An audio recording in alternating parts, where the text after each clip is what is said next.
Hey listeners, this is episode 123 of the Fire Rescue Wellness Podcast, and I'm pretty excited about this one today. I expected to have 3 guests, but I actually ended up with 4. Long story. I had previous guest Dr. Brittany Hollerbach on, along with Maia Brown and Melissa Lawlor. These 3 powerhouse women are the Beltane Guild. And so the Beltane Guild is a nationwide resource for research and policy writing regarding firefighter reproductive health and has provided numerous grants to firefighter families in need, firefighter families who are struggling with infertility. And so we also had surprise guest Maia's little guy on the podcast, so you'll hear some little baby chatter in the background. He was a delight. But I am going to put resources in the show notes for the Science Alliance, for the Beltane Guild, and these women are fantastic resources for you if you are struggling with fertility or with policies. Have a great day. See you on the flip side. Thank you for joining me on the Fire Rescue Wellness Podcast. I'm your host, AZ. I find the research and resources and then provide the fire service with the so what, now what, to ensure the health and well-being of every member of our profession. Together, let's thrive. My au pair and I are in Oregon on the coast, and we camped for 2 nights, and then we hit the easy button. Now we're in Seaside at a hotel, but it's been a lot for my toddlers. So we are hanging in there, but I think I'm situated for the moment. So I'm happy to be here. Awesome. We're happy to have you. Listeners, you've landed on the Fire Rescue Wellness Podcast, and I'm doing something I haven't done before. I've had 2 guests before. I've never had 3. Ladies, let's cross our fingers. Whoop, yes. Whoop, whoop. Yes. Okay. So I have 3 very special guests. I'm going to start with, you have probably listened to a previous episode. If you did, you probably heard from Dr. Brittany Hollerbach. Hey, say hello, Dr. Brittany. What's up? This is Brittany. And joining us in addition to Dr. Hollerbach, we have Melissa and Maia. Now, usually I do these like crazy get to know you questions, but I think it'll be easier just to give you both just a couple minutes to introduce yourselves. So let's start with Melissa. Tell the listeners about yourself. Okay, I'm perimenopausal, so I'm really witchy. Let's start there. I'm just gonna open it right up. I'm authentic. Look at how I'm blushing. Okay. Hi everybody. Thank you for joining us here on this podcast today. Oh, just a little one. My name is Melissa. I am, I've got a whole host of titles behind my name, so I'll just keep it really short and fun and sweet. I am a certified nurse midwife, a family nurse practitioner, over 30 years fire and EMS volunteer. I'm also a fire commissioner. And lastly, 8 months into a brand new role in Dutchess County, New York as the deputy coordinator for first responder health and wellness. That's it in a nutshell. I have one question for you. That's it. One question for you. Yeah. What do you do in your free time? I don't sleep because I'm perimenopausal. I feel like we could do a whole other podcast episode on this. It's coming. I've been researching it heavy. My free time, I love to spend time with my 3 boys. I have a granddaughter. I bike, I hike, I do yoga. I'm active. Yeah. Amazing. Like, I was just figuring you're going to say I didn't have any free time. So that's impressive. So we're going to go ahead and. What was that? It said Maia Brown's recording has stopped due to an incoming call. Oh, sorry about that. I don't even know how to. I'm just glad to be here. Sorry. This is how we roll. I feel I hope it's recording. Okay. Well, you just heard Maia Brown is also on the call with an incoming call. Will you please tell the listeners about yourself? Yes. Mom of 3 twins and 3. Oh my God. Mom of 3 twins that are 3 years old and a 2-year-old. I'm dying right now. Just running on fumes on this Oregon camping trip. But I am a career firefighter paramedic. For the past 12 years, I've been doing that. And then in my spare time, I run the Beltane Guild, which is a 501c3 nonprofit that supports all things firefighter reproductive health. And what I like to do for fun is give myself more projects and spend time with my kids, and occasionally sneak out with my husband for date nights. Our favorite of which is riding our bikes up the trail to the tasting rooms in Woodinville, Washington for a little wine tasting, and then sobering up on the way back. So that's me in a nutshell. on your bike, sobering up on your bike. I mean, and we're parents, right? So it's like we had like two glasses of wine. Yes. Are you on you actually have 4 people on your podcast. You didn't know. I didn't know. I'm going to need like a release and a bio and a picture. I'm going to need a lot of more information. You got it. He's ready. So listeners, the reason that I wanted to get this, I was going to say trifecta, but it's no longer a trifecta. It's a quadfecta of guests onto the show, is that when Brittany and I recorded a couple months ago, we talked a bit about firefighter fertility. And so I think maybe the best place to start is if Dr. H could recap just a little bit the challenges for firefighter fertility. Let's start there. Yeah, absolutely. So,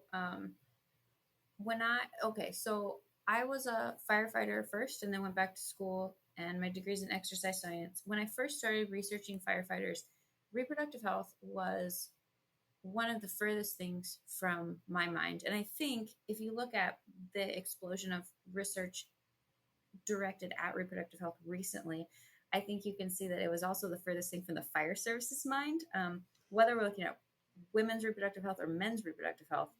And spoiler alert, both men and women's reproductive health are impacted by an occupation in the fire service. So I think that I kind of compartmentalize things and think like, oh, the job impacts like you physically, and I know that it impacts like your cardiovascular health, right? And you think through physiologically what's going on, and yes, it impacts the heart and lungs, and yes, it impacts my blood and perhaps my blood pressure, and so okay, so there's a lot going on, but I hadn't really tied it to reproductive health. And then my boss, Dr. Sarah Janke, did some pretty groundbreaking research in which she did interviews with women in the fire service. And qualitatively, this began to come out as a major concern. And then we surveyed women in the fire service and found that rates of miscarriage, along with other markers of reproductive health, including preterm birth and some birth outcomes, were increased among women in the fire service. So then to look a little bit further at it, our group, in conjunction with Dr. Burgess's group out of the University of Arizona, started to look a bit deeper and noticed that volunteer firefighters had an increased risk of miscarriage when compared to career firefighters. We also found that among wildland and WUI, or wildland urban interface firefighters, that volunteers, as compared to career folks, had an increased risk of miscarriage. And so we're just really starting to look at reproductive health. There are a number of other studies that we can talk about. But yeah, and it's concerning, and I want to say it's interesting, like from a research perspective, but it's absolutely concerning from a firefighter's perspective, thinking through infertility, being able to get pregnant, and how it impacts you and your offspring potentially, right? So yeah, there's a lot going on. There's a lot to unpack. And so my next question, I'm going to bounce this one to Melissa. Being a nurse midwife and a 30-year firefighter, were you putting these pieces together independently of this research? Were you seeing this? So it's an interesting story here. I happened to come into FDIC to the conference, and I saw that Dr. Janke was presenting on this and my radar went off and I was like, this is fascinating because I'm such a women's health advocate. Like I'm a reproductive health advocate. I'm women's health advocate. It's where my mindset is. And I'm also, like special populations. Are they getting the care that they need? Right. And so I was like, let me go sit in on this because, everybody's talking about the cancers, the buzzwords and all this stuff. And I sat in there and like instantaneously fell in love with her because I was like, she is funny. Duh. And right. I'm like, she's great, and she delivered everything in style and like relatable. And I'm looking at all this from a provider point of view. And I said, oh my God, my people, my own profession does not know this. And we take care of first responders. It's not just fire because some of this overlays also into like law enforcement is exposed to some of the same, dispatchers also exposed to some of the same, and EMS as well. So I'm listening to all this and I went up to her afterwards, and this is really ballsy of me. No, it's ovary of me. It's not ballsy. And I kind of went up to her and I said, hey, I said, you need me. And so she's like, tell me more. And I'm like, well, I'm your medical professional. I've also walked the fire EMS side. Like I can marry these two together and present it so my profession understands it, but I can also carry the message to fire and EMS. And so they understand it because I talk their talk and walk their walk. I know what they're going through. And so I started, and then I met Dr. Hollerbach, Brittany, and I again fell in love with her too. And then through that, met with Maia, and it just became this whole wonderful, I know, I'm sending heart emojis. The three of us are like such an amazing team and we're getting a lot done. And so on my point of view, I'm a real geek. I'm a real nerd. So when the new research comes out, I'm digging into it, and any little piece comes out of anything, I'm digging into it, right? Like there's new stuff coming out all the time through my professional organization. And so I'm always like, how does this relate? And to me, I think as I go into it further and we start looking into this further through Brittany and through Sarah, like, I think we're going to pull out that sleep is a huge issue with this because it's affecting the hormone levels and how all that is regulated. And then also I really feel that heat is going to be our other culprit. Because we know through the studies of the impacts of environmental intense heat right now throughout the world, that heat impacts pregnancy and impacts fertility. So we just know that. That is right there. So I'm able to take the two of those and look at those and put those together.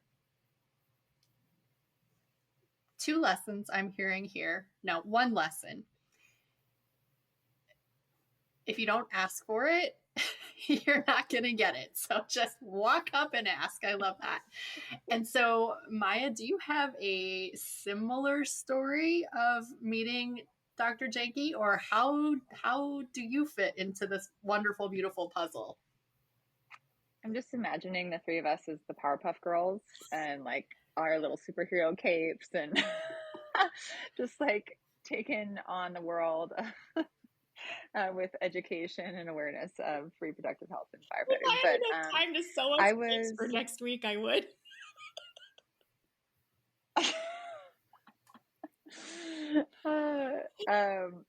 So I was going through paramedic school, and I was just curious where my reproductive health stood, because a lot of my friends were freezing their eggs, and not like I had a whole lot of spare time to think about things like this in my super intensive program that they equate to a year of residency. But I did get my blood work done, and I was pretty shocked that it was showing my anti-Mullerian hormone level to be less than 1, like almost premenopausal levels at age 35. And that was especially shocking to me because when I was in my early 20s, I was actually an egg donor. And so I knew from that experience that I had really strong fertility, at least like 10, 12 years prior. So that was pretty devastating. And at first I was just confused and shocked, and I was already like so sleep deprived. It was like I was even more emotional about it. I just remember I was in tears outside my classroom at Harborview, actually, in Seattle. And then I started to wonder if my job had anything to do with my fertility blood work, and I started looking into it, and I did find like a few studies. This was about 5 years ago. Oh, no, more like 7 years ago. I guess I was 34. I was even younger. Found a couple studies, but there wasn't a lot out there. Like this tidal wave of interest in the field, in the subject, has just grown so substantially since then. But I did find some information, and I felt really isolated in the world of the fire service. I didn't feel like I had anyone to talk to about reproductive health and maybe how my job could have impacted that. So, kind of thought about like the injustice of it all for a long time. And then I was like, well, Maya, like, you think about doing something long enough, you should probably just do it. So I started a nonprofit called the Beltane Guild. And the whole point of it is and was to just be a safe landing place for people searching the internet looking for answers. And I started collecting all the studies that had been done and putting them on the website all in one place. And the next thing I realized is that most departments don't have a policy on reproductive health. And with that, there's a huge lack of education and awareness. So that became the next pillar of the Beltane Guild, and resulted in the development and now revised version of a reproductive health policy. And not only a policy, but also paperwork you should take to your OBGYN to say, hey, I may be pregnant, but I'm also a firefighter. Here's what you need to know, because they don't always know. And they'll let you kind of do what you want, what you feel comfortable with, without understanding the potential risks of continuing shift work. So Melissa and Dr. Hollerbach have been amazingly helpful in those two areas. And that's how they became my co-board members on the Beltane Guild too. It's kind of like, hey, I see like this spoke in my wheel that needs to be filled, and you're just absolutely perfect. And so it's kind of a beautiful thing that we've all, like, over the years kind of found each other in this nice little trifecta. And the last thing that we do is we provide grants for firefighters that are going through fertility treatment. So I went through IVF for my twins, and it's so physically and emotionally demanding and takes a toll on you. And then like the financial load, the burden of just to try to start a family is just adding on to that stress. And I remember looking for grants, and they had you fill out an application and an essay and then pay to apply to this essay. It's right there. And I was like, why am I paying you money when I'm asking for money? So we just set up like a super easy grant system. Literally all someone has to do is reach out through the website, and I asked for proof of employment as a firefighter and a bill from your fertility treatment.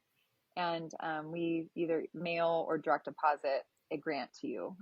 So it's not a huge sum, but it's a way of saying like, you're not alone. We're here with you. We can help answer questions. I've personally been through this, and hopefully nobody else ever has to feel like they're quite so isolated on an island. So that's where I've just basically not by intentional effort become the poster child of what it's like to be a firefighter with infertility, and then go through fertility treatment, and then be pregnant, and then come back to work, and then need back surgery because I came back to work probably too soon. And then also the final piece of my story and poster child-esqueness is this guy Calvin sitting next to me. I didn't even put it together, but I conceived him naturally after the twins, and when he was born, and I worked 5 months shift work with him, whereas with the twins, I did not work any shift work at all. I was on modified duty in an office the entire time. And with Calvin, he was born with a atrial and ventricular septal defect, a heart defect, which studies show that in male offspring of male firefighters, they have an increased risk of this heart defect. And I didn't even put it together till a few months ago, actually, that me working shift work may have contributed to that, but all fixed. But maybe it did, maybe it didn't, right? But when I thought back on it, I all I can think is, at least for me, was it really worth it to continue shift work, even if it was like less expensive than daycare and for my other two, and more convenient and fun for me to work shift versus office work.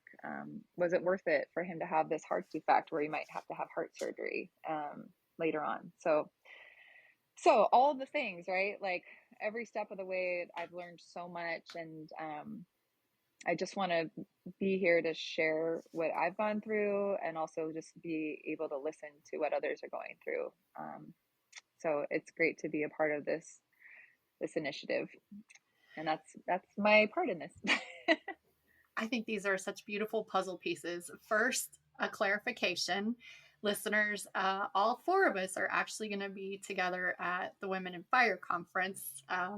This episode will come out after that, but Melissa was talking about Powerpuff Girl capes. That's what she was talking about, getting them done before the conference, which is like a few days away. And then, Maia, just for clarification, how long had you been a shift working firefighter before you found out your AMH was a fraction of what it had been? It must have been about 7 years. Okay. And then at the tail end of that 7 years, the super intense 1-year paramedic program. And one interesting thing, you know, not all hope is lost. I finished paramedic school and I spent about 3 months. I had a lot of time off since I wasn't able to take any in school.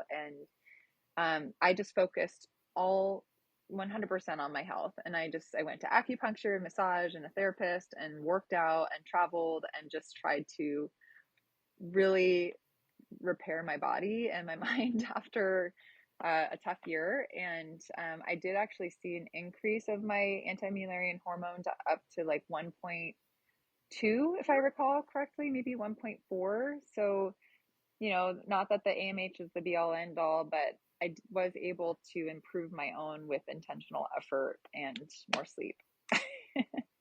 Incredible. I'm going to bounce this one to Brittany. What would we normally expect AMH to be in someone around 30 years old that's not a shift worker? Melissa? Higher? Yeah, I'm like, oh, higher. Google? Let's just go with higher. Right. I would actually, we would expect it to be higher. it should be higher. It would be above 1, if I recall correctly. Yeah, I'd have to actually look at that in front of me. All right, That's so not a number normal off the top of my head.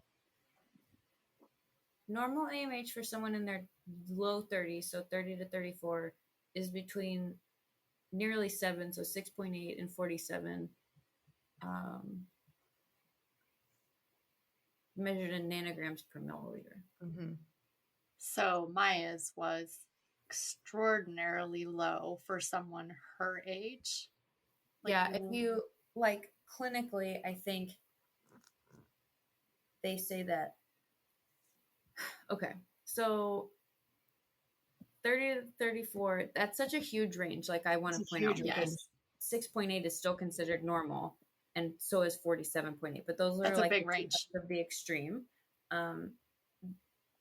But something low is considered under 1, and severely low is under 0.4. Okay. All right. So definitely low. Mm-hmm. And very low. And with the base, I mean, just by chance, I have like my baseline of early 20s being exceptional, right? So good that they found me to be a good candidate to be an egg donor, right? So just kind of lucky in a way to have that to compare against. That it wasn't always a problem, right? That, yes, comparison is always awesome. I cannot with that little cute face. Oh my gosh. I know. This guy. Yes. I like his red hair. I think it has to be said for the podcast that like Maia has red hair, and this kid's red hair is like fire engine red, Irish kid red. It's Can you say hi? Hi. No, hi. So we're going to bounce this one to Dr. H again, because Maia mentioned policies, procedures, information for physicians.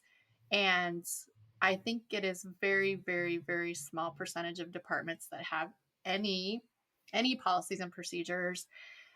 My department just now got 5 days off for pregnancy, 5 shifts. And that is unheard of in the state of Illinois. Like, that is groundbreaking contract language. 5 days off.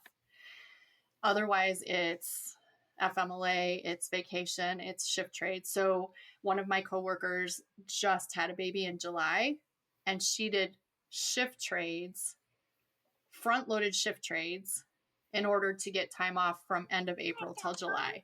So she did all these 48s leading up to her time off. So while she was pregnant, she worked harder and got less sleep and was less able to take care of herself in her pregnancy so that she could have the time off afterward. Yeah, that's what I'm hearing. Wow. She put her pregnancy at risk. Yeah. Yes, ma'am. So when we're talking about policies and procedures, where do we even start? Yeah, so that's a really great question. And I'm glad that Maia's here, because I think Maia spearheaded collecting some of the best practice policies that did exist. Because you're right, they are few and far between. In a study that we did that was published in 2018, so the data was probably collected around 2016, we asked the question, like, does your department have a pregnancy policy? Does your department have a maternity leave policy? And what we found was that like less than a quarter of our sample had policies in place. So that's concerning, right? But it kind of confirms what we already know. I say that it was published in 2018 for a reason. I think that we're getting better, and there's people, I think that there will be more than a quarter of our sample if we ask the same question now. I think Maia can explain how she collected departmental policies, but I think NFPA 1582 is a great place to start. And that policy has gotten better over time. For example, pregnancy used to only be mentioned in the annex of that chapter, where it now is an actual part of the chapter itself. And it suggests giving education and guidance to the firefighter and ensuring that they know the risks associated with the job of firefighting and how that may impact fertility. And so that's an important place to start. But like I said, it's a starting point, right? There's not a lot in there, but it is important to note as well that the annex of the chapter does have a whole list of resources and references, meaning peer-reviewed scientific publications, as well as places like ACOG, the American College of Gynecology, where you can go and get more information. So that's important. And it's important to remember, right, that as you write department policies, don't just take what another department has done and mirror it in your own department, but ensure that it's evidence-based, that it's legal, and so when I mentioned legal standards, the Pregnancy Workers Fairness Act was enacted, and the final set of rulings just came down this past summer. And our good friend Elisa Arnoff, who's an attorney in Illinois, has helped us to kind of break that down into okay, what in the world does this mean and how do I implement it in my fire department? So I know that this podcast is coming out after the Women in Fire conference, but this is something that we're really excited to talk about and to kind of let loose or announce at the Women in Fire conference next week, is this kind of guidance that's been looked over with a legal eye and with evidence base and with the new Pregnancy Workers Fairness Act in mind. And we've written a policy to kind of speak to that. So I'll then throw it over to Maia, and she can talk a little bit about where policy resides on the Beltane Guild and kind of how that got started. Love it. Go, Maia. Okay. Yeah. So I remember listening to Dr. Hollerbach speak once, and she was talking about all this research and how it affects firefighters. And then as I looked out to all the firefighters in the audience, I remember thinking, like, they must all be thinking what I'm thinking. Okay, what do I do with this information? And the answer is policy and education and awareness within the fire service. So while I initially went on a hunt for research and started putting it on the website, then I started looking for the best samples of policy. And IAF have had a great log of all the ones they could find. And my favorite was written by Stephanie White, who's a firefighter paramedic over in Fairfax County, Virginia. And with that as my template, I gathered about 20 firefighters from around Washington State and Dr. Hollerbach's team. And Melissa, I don't think we'd met yet. This was a couple years ago. But we had several meetings during COVID via Zoom to go through the policy piece by piece and figure out what we thought was great and what else needed to be added. And we came up with what we called the gold standard policy. And that has been used on the website in conjunction, as I mentioned before, with a letter to take to your OB, with how to exercise safely through pregnancy. One thing we're working on right now are reasonable accommodations, like suggestions of what you could ask for, because I think a lot of times firefighters don't even know what they should be asking for. Like, one great example is I was terrified to ask my fire department if I could go on modified duty for in vitro fertilization, but I asked because I wanted to give it every possible chance of success, and I knew my body needed regular sleep, and it was also COVID. So if I got COVID, they were just going to cancel the cycle and I'd be out the 30 grand. So knowing what to ask for so that you can keep yourself safe and your baby safe is just like a big part of what developed that policy. So what needs to go, you were kind of asking before, like what needs to go in it, right? Like what pieces do we need to hit? We need to hit adoption and fostering. We need to talk about infertility in all firefighters, not just women. We need to talk about what happened. Okay, now I'm pregnant. Now what? How do I tell my fire department? Like some policies that I've seen that are still current for departments today say that you must tell your employer that you're pregnant the second you know, and that's completely illegal. So we have a lot of policies out there, but a lot of them are outdated or just flat out wrong, illegal. So what do you do once you become pregnant? And then tie back in that education piece, like your baby's first trimester is when all the magic is happening, all the vital organs are being developed. And I learned this from Dr. Hollerbach.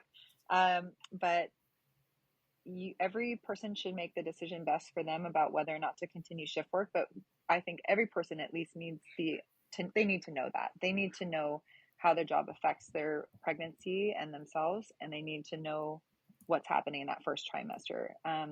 And just one more great example of what ties into that period is usually when you become pregnant, you are scheduling out that first appointment with your OB, like, I don't know, anywhere between 8 to 12 weeks. They won't see you before that. And a lot of fire departments require paperwork from that appointment before they'll let you even apply for modified duty. So really having an exception to that rule that says if you so choose, you may request modified duty the moment that you know you're pregnant, that with the subsequent follow-up of paperwork once it's available. And that way, if you want to protect yourself and your offspring as much as you can possibly do, you can request that modified duty right away. So just examples, right? Now you're going on leave. What paperwork do you need to do? Now you're coming back to work. How are you going to be accommodated for if you're going to express breast milk or you're breastfeeding?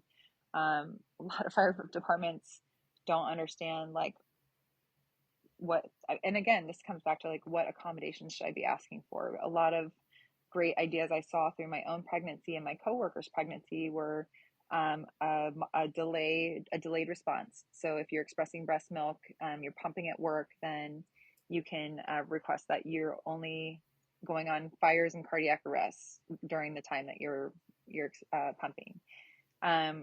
Another amazing request that you could make is an exemption from mandatory hiring, so that if you work 48 and your baby is expecting that breast milk to come home, you don't get mandatoried into a 72. Suddenly your baby doesn't have any milk at home.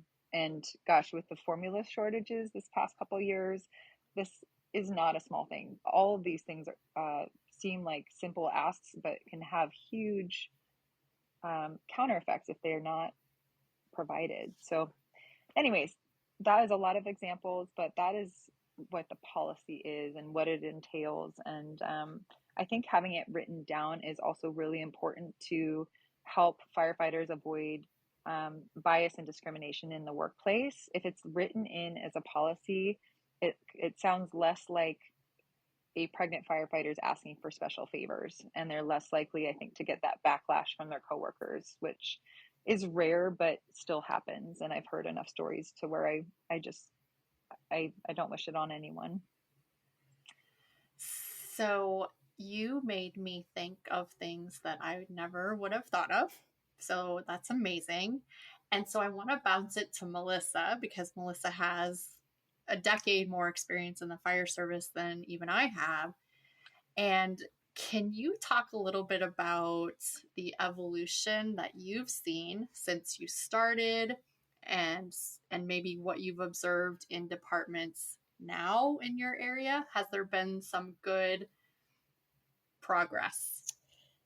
So I want to backtrack that question just to clarify a little bit that when you think of women in the fire service, it's only about 7%, is 7 to 8% is the numbers, right? And then when you take that and you calculate it down, it's probably 1% of those are going to have some kind of pregnancy during the fire service when they're serving. And then I think it's really important for us to be aware and be cognizant of the fact that career firefighters are even a smaller number than what we have in the volunteer service across the nation, right? And there's, I believe, like 67% across the nation are volunteer firefighters.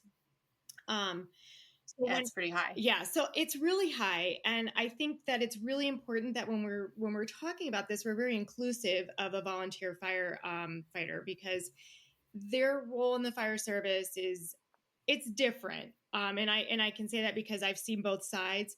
I've talked to the fire service across the nation wherever I go or present or when I stop, you talk to them and you see it. As far as my evolution goes, I can speak from my own point of view of being a 20-year-old joining into the fire service. And 3 days before my first son was born, I was extricating somebody out of a head-on auto accident because I was the smallest person to get into the car. Right? Damn. Yeah. And you're like, okay, I didn't, you're 21. Like my brain is not thinking danger. I'm like, I can do it and I can prove myself. Right. That's where my mindset was. And I'm hardy stock. I come from farm. So, like that's, just where my mindset was, right? I can do it.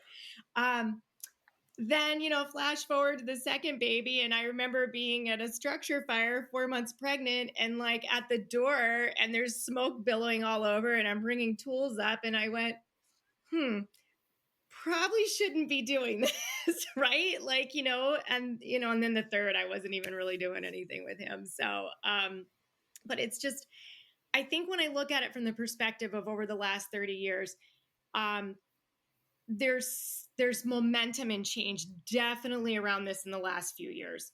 But we know that fire service is slow to adapt. We know that. So, and especially in a population that's a very small population in your occupation. And then I also think that when you take the volunteer aspect of this too, their population that they serve and their exposure are a little bit different in from what I've seen. And then their health population is different too.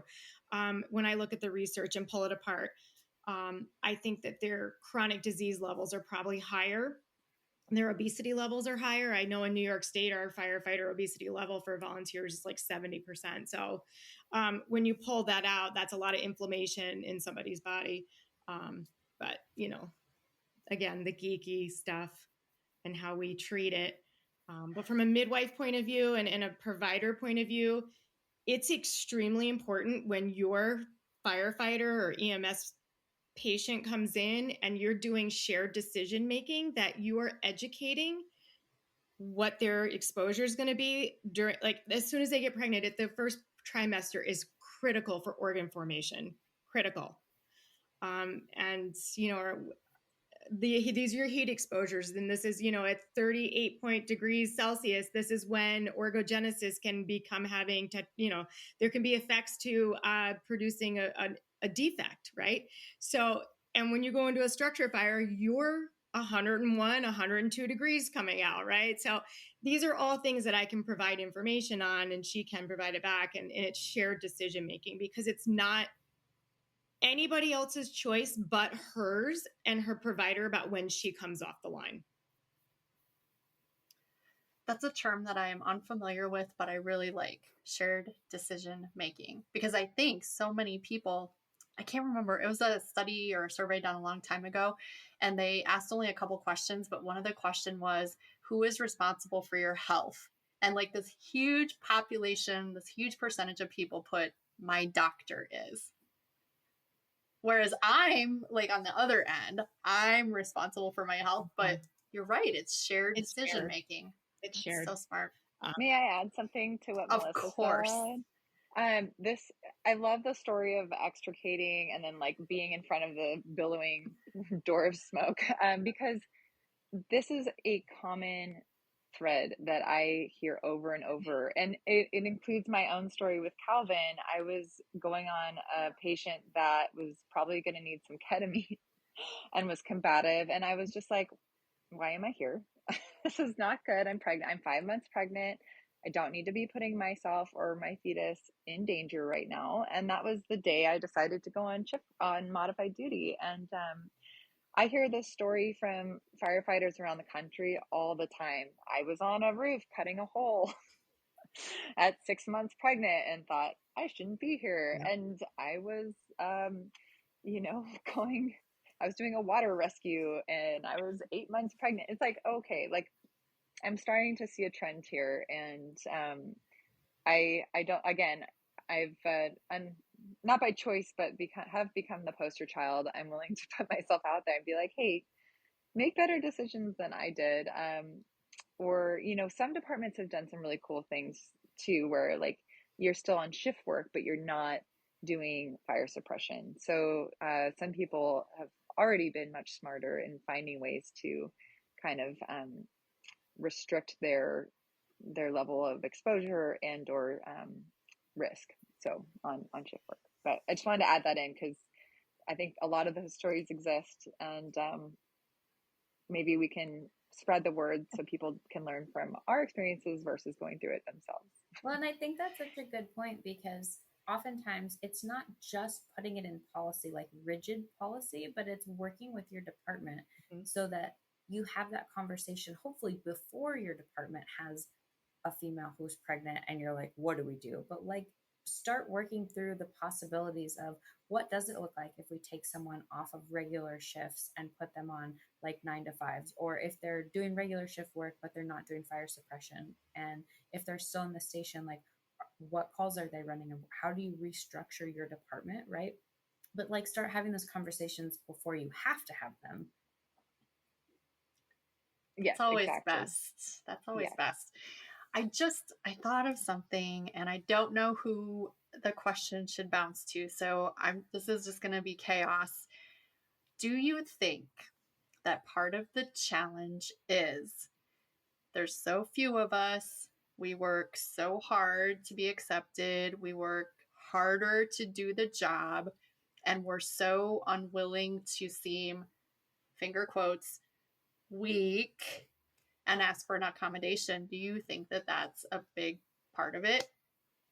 Yeah, I think we did some qualitative research just asking about injury in general, not specific to reproductive health, but the interviews that we did, women self-identified that they put themselves at higher risk for injury because they are less likely to ask for help on tasks where like men might ask for help, right? Like we try to carry that 24-foot ladder by ourselves, or don't ask for help carrying, whatever it is, or throw our back out doing something ridiculous because you don't want to be perceived as weak. So I think that carries over into not wanting to be perceived as weak for coming off the line because you're pregnant or because you're trying to get pregnant, right? Like you don't want to have any reason to look any different than anyone else on your shift or your crew. And so I think absolutely that plays into it. Bingo. Yeah. Yep. I agree. It definitely plays a part. I mean, and I even know one person was willing to share their story of how they felt they were passed over for a promotion because they were pregnant. So just, again, facing that bias and discrimination in the workplace. And yeah, I have to just echo, I hate it when I got like a really tight coupling, and I'd rather just like tear my rotator cuff than ask for help. So, yeah, I think it definitely plays a part. Now I'm like, where's the probie? Where's the probie on seeing come out? Also going on modified duty, if you already have kids, that could mean thousands of dollars of childcare per month that you're not used to paying, like literally another mortgage on a house. Like if I had taken childcare, if I had gone on modified duty immediately when I got pregnant with Calvin, that would have been like 6 months of 9 to 5 childcare that we were not already paying. So for twins, I mean, it's here in Washington State in King County, that's just outside of Seattle. It's probably, I think it's like $2 to $3 grand a month per kid. So that's just astronomical and basically impossible. So that plays a part too. My eyes are so big right now. So expensive. So I started in 2004, and in 2005 I went to my union president and I said, hey, now I was not thinking about having children. I was not going to have children, but I went to the union president and I said, I think we have no policy in place. We had no light duty. Like my department didn't even have light duty. We have no pregnancy policy in place. I think we should work on this as a union. And he made fun of me and then told everyone I was pregnant. So instead of me doing what I should have done, which was stand up for the women that were coming after me, I just kind of slunk away like a little embarrassed kid and didn't say anything about it. Lo and behold, 2 years later, we hired another female. Lo and behold, I can't remember when she got pregnant. And the department was like, what are we gonna do? And so they just made it up as they went along, and still no policy. And guess what? She got pregnant again. Still no policy. So what do we do on the second one? But I have to tell you, we did make some really good progress finally, because our workers' comp company required us to have a light duty policy. And so my union said, new sheriffs in town said, if you're going to have a light duty policy, it has to include pregnancy. So, and the light duty policy is pretty generous now. You have to work like 7 to 4, but only on your shift days. So it's not every day. So that has been tremendously helpful. Amazing. Except for the childcare issue. So that's not going to help you. Oh no, it would help you with the childcare issue because you only have to work on your shift day. So I misspoke there. But so that is some pretty good progress. But the ask was in 2005, and it took until 23 to get something. Okay. That is so common though. That is so common. And what's really unfortunate about it is it puts the expectation on the pregnant firefighter to ask for what they need. If it's their first time being pregnant, they probably don't even know what they need or what's acceptable or what the laws are. And the thing that's such a bummer about that is suddenly it's coming from the pregnant firefighter, these asks, right? So it sounds like it can give the impression that they're asking for all these special favors when it should be coming from the department saying, here's what we have to support you during your pregnancy and to keep you and your offspring safe. Like that is like where we should be coming from. But instead it time and time again, oh, you're pregnant. Okay. You're going to modified duty. If it's available, great. Can you write a policy? So then it's so self-serving, like that impression of it being self-serving can happen. And it never goes well. It never goes well. Like you said, it needs to happen before somebody gets pregnant in the fire service, because also a lot of us, me once with the twins, but not with Calvin, we like to plan. We like to plan the idea of a family. So to have something written down in advance to look at and be like, okay, this is what I can expect from my department. And this is what this is going to look like. And okay, it looks like I'm going to need to save up some money for childcare if I'm going on modified duty, right? Like we like to see a roadmap of how things are going to be. We're firefighters. Like we like to plan ahead. It's like a pre-fire for a building, right? Like that is how those things should play out versus winging it, right? And finding things out after the fact and finding out that you've been as a department potentially doing things unlawfully, right? Like someone else just told me about how they were not even given a modified duty assignment until their third trimester, even though they requested one sooner. And so they were left with no choice but to either take leave and start using their leave bank, or continue shift work. And another one was put on bed rest by her OB, and she requested a remote work assignment, and it was denied because even though she was already on modified duty and the work that she was doing could have been done from home, they denied her the remote work assignment. So this is like so many examples, but this is happening all over the country because departments and firefighters, nobody knows what the rules are, and or they're just not following them. Melissa, I want to bounce this one to you because I just feel like you're going to be the person to answer this question. I have often used this perspective, if you will, when I would hear a male firefighter complaining about a possible accommodation. And my perspective was always, let's pretend this person is your wife. Mm-hmm. This is your baby. What would you want to happen? How would you have handled that? What do you think? So the younger me, or you want the perimenopausal one now who just tells them how it is? Let's have the younger and then we'll get both versions. I think that, so the way I approach it is education, right? Because that's really where it's coming down from. Like, it's coming from a place of them not understanding, and it's a place of, and when you want to dial it back, where is it truly coming from? Where's the root? And it's probably uneducation. There's some fear base there. They're not have been exposed to it. Maybe their family structure, it wasn't talked about. Like my household, my kids are very well versed in all things, women's health. So, right.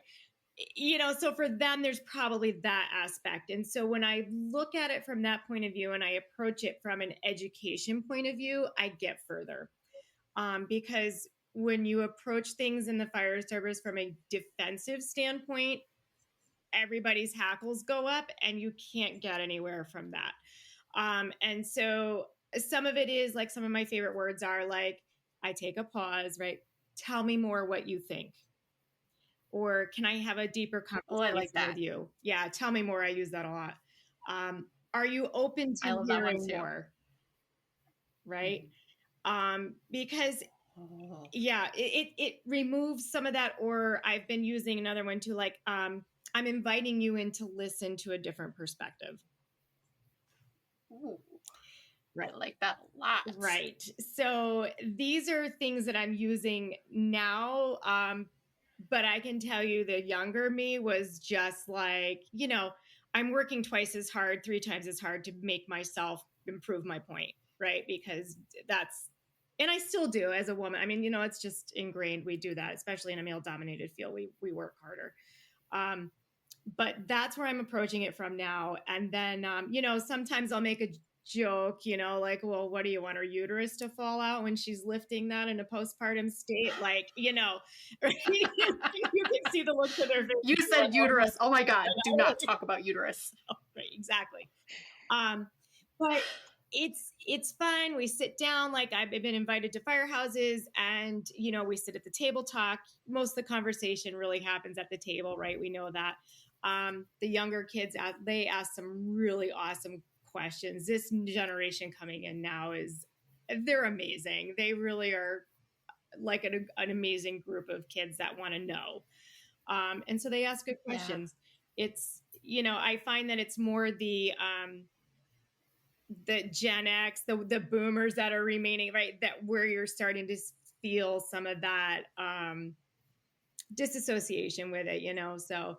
But it's good. I had a progressive chief reach out to me this summer, and we sat together with the city manager and we hammered out a pregnancy policy. I mean, so for his department, that's awesome. I'm going to give him, I props to him awesome. To do that. Yeah. So that's amazing. It is. And the thing is, I want to remind women as they're listening to this too, the federal PWFA your rights are protected for this. They're protected. You ask for the accommodations. You work in a collaborative fashion together. Like, let's brainstorm this, right? How can I do my job? I'm not asking you to tap out of my job. I still want to do my job, but how can I help you with it? Mm-hmm. And I know me as like a fire commissioner, I have like, there's constant, my thing is full always of things that need to be done. So it's like, hey, what are you good at? What do you feel you could contribute and help out at right now? Great. You want to do fire prevention education? Awesome. Like, how can we work this into a new role for you? Right. I love it. So, well, I know Maia's on vacation and Melissa has a hard stop. When Brittany's on new internet, so we could just talk forever, but I want to be respectful of everyone's time. So I want to go around just one more time and start tying the pieces together, putting the puzzle together. So let's start with Brittany. Kind of final thoughts, overarching themes. What do you got, Dr. H? Yeah, I think regarding the topic of reproductive health today, we've really talked specifically about women's reproductive health. And so I think it really is important to remember that both men and women have a reproductive health system, and it takes two to make a baby. And what? We often, I know, shocking, right? And we with like, it's so funny when you talk about reproductive health, people immediately assume you're talking about women. And I just want that to remain like this is an issue for men and women in the fire service. So I think earlier we were talking about the issues with pushing it forward and having reproductive health policies because women are such a small proportion of the population. And while I wholeheartedly believe in the importance of protecting women's health, I also want to throw it out there that like men may have to take light duty or talk about infertility treatments, right? Because they're also part of the equation. So it may come to the point where a department is having to figure out time off or a different duty situation or shift schedule or etc. for a man because they are struggling in their couple with getting pregnant. So to kind of round things out, like there's research for both men and women. There's research out of Denmark that shows that male factor fertility was impacted. Males were 46% more likely firefighters to suffer male factor infertility than civil servant workers, right? So it absolutely, and Melissa alluded to it earlier, that we're both exposed to these things like high heat and the expensive shift work and disrupted sleep. I mean, all of those things are the same for both. So I just kind of want to throw that out there that it can absolutely impact both parties. So with that being said, I think it's so important that we're all continuing to push research forward. The evidence base behind the decisions that we make is so important. On the Science Alliance, we have partnerships with the Beltane Guild and Women in Fire.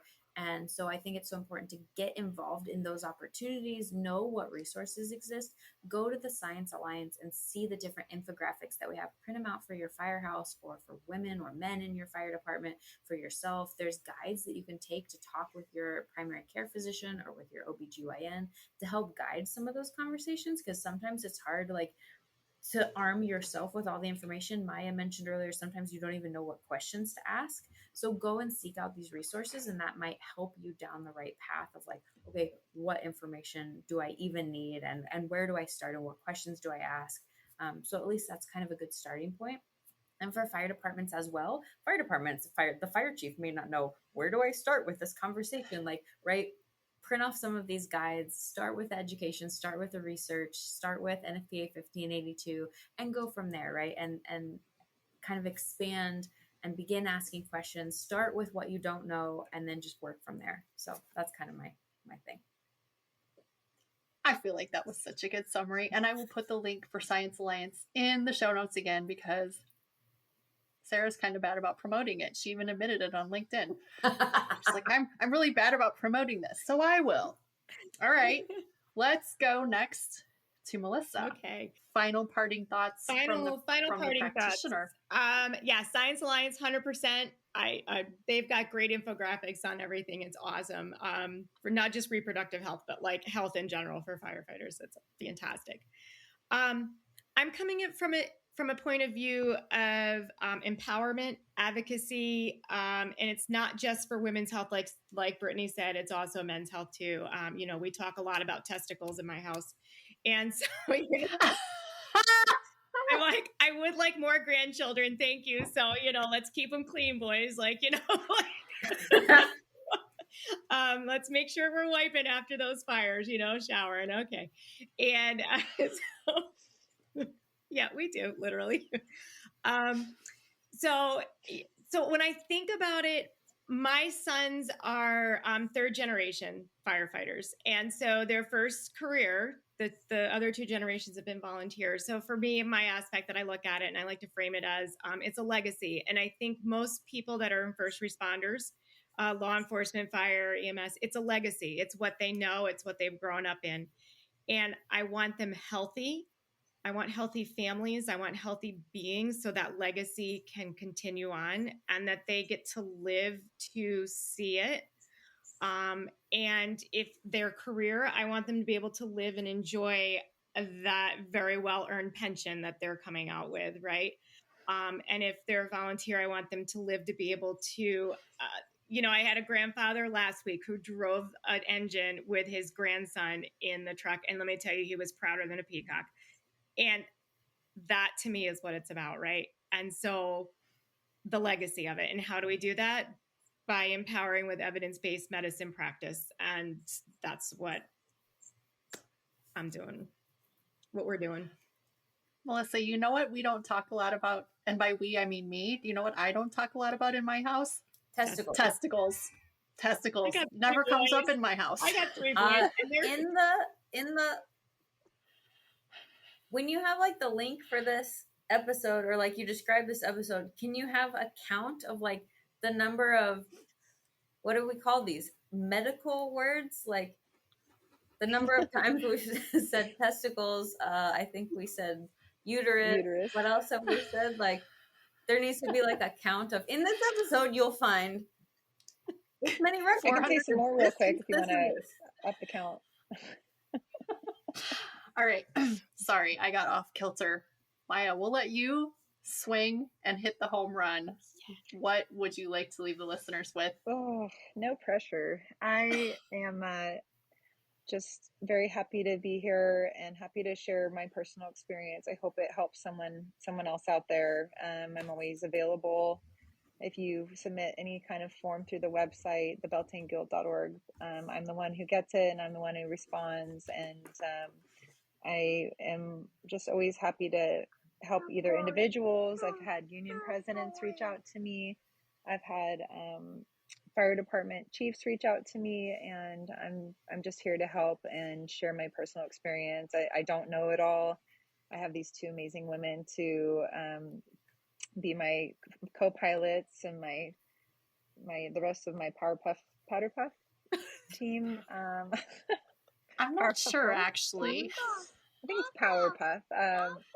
Yeah, that's Coco. So I'm here, and we're here to support, and we'll continually be updating the Beltane Guild website. And I guess the last thing to know, something to look for in the next 6 months, I hope, is one PDF document that has it all. It's going to be the one-stop shop. Firefighters searching for information. It's going to have the best policy to give to your department. It's going to have that letter to your OB. It's going to have resources for pregnancy and how to exercise and possible exposures on the job and those reasonable accommodations that you should be considering asking for. It's going to have it all. So we have all the pieces. It's just making them look pretty and in one package is what we don't have. So work in progress. But thank you for having myself and Calvin on the show, and that's all I gotta say. Cute. Well, I will put the link for Science Alliance, for the Beltane Guild. We will be looking forward to the one-stop PDF, and it's been incredible. It took us a while to get organized and everybody together, but I'm so grateful for all three of you. And oh my God, I'll see you next week. I know. Thank you. I'm Can't so looking wait. forward to it. Oh my God. I'm so looking forward to it. All right, we have to drop the mic. So this has been AZ, Dr. Brittany, Melissa, and Maya, and we are officially